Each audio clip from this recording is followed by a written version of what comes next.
இன்றைக்கி ஒரு சாஃப்டான சுவையான கேசரி செய்ய போகிறோம். இது வந்து நல்லா டேஸ்ட்டாக இருக்கும். அதை எப்படி செய்யலான்ட்டு பார்க்கலாம். அதுக்கு வந்து ஒரு கடாயில் 2 ஸ்பூன் வந்து நெய் விட்டுக்கிறேன். விட்டுட்டு முந்திரி உலர் திராட்சை போட்டு நல்லா வறுத்துக்கிடுவோம். இது வந்து நல்லா வறுபட்டுருச்சு. இப்போ வந்து இதை எடுத்து தட்டில் வச்சுக்கிடுவோம்.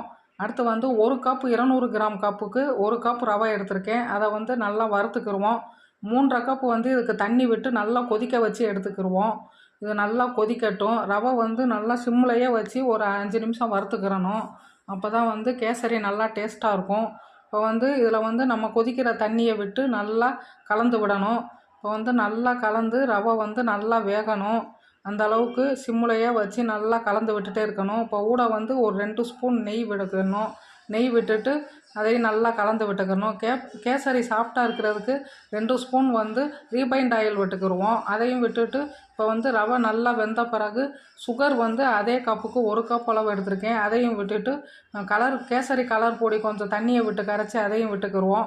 விட்டுட்டு நல்லா கலந்து விட்டுட்டு வறுத்த முந்திரி திராட்சையையும் போட்டுட்டு நல்லா கலந்து விட்டுட்டு இப்போ வந்து இதில் வந்து தேவையான அளவு கொஞ்சம் சால்ட்டு போட்டுக்கிடுவோம். போட்டுட்டு அப்புறமா வந்து ஏலக்காய் தூள் வந்து சுகரோடு சேர்த்து அரைச்சி வச்சுருக்கேன். அது 1 ஸ்பூன் போட்டுட்டு 2 ஸ்பூன் நெய்யை விட்டுட்டு நல்லா கலந்து இறக்குனோம்னா சுவையான கேசரி ரெடி ஆயிடுச்சு. இது வந்து டேஸ்ட் அருமையாக இருக்கும். நீங்களும் ட்ரை பண்ணி பாருங்கள். தேங்க்யூ ஃபார் வாட்சிங்.